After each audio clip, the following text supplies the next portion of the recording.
In this episode, we'll examine the complicated relationship between happiness and pleasure and how Shabbat bridges the divide.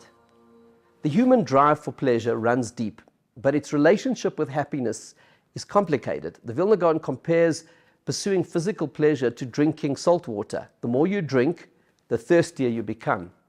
The reason we are never completely satisfied by physical pleasure is that we are both body and soul. If we nourish only our physical selves, if we pursue pleasure for its own sake, we feel empty and dissatisfied. Real satisfaction emerges only when physical pleasure has a higher purpose, when life is meaningful, when we view the gifts of the physical world through a spiritual lens, then those same waters become refreshing, thirst-quenching.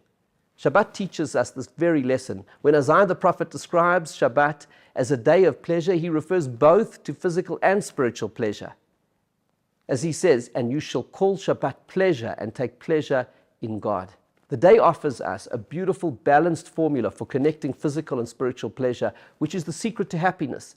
Shabbat shows us that holiness and pleasure are intertwined. The sanctity of the day is expressed through the pleasures of the day. In fact, the very call to sanctify the day, as the verse says, remember the Shabbat day to make it holy, is fulfilled by the pleasurable experience of drinking wine after reciting the words of the Kiddush, which literally translated means sanctification. And our extra soul on Shabbat, our sages explain, gives us the capacity to enjoy the physical pleasures of the day more intensely.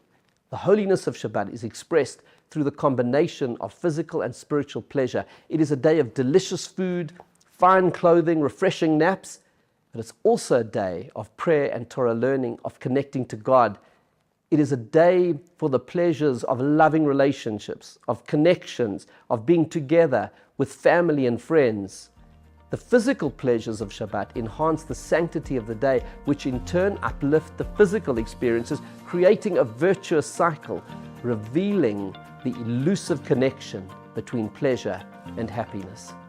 I invite you to learn more by reading my new book, Shabbat, A Day to Create Yourself, and find out how you can use Shabbat to get creative and change your life.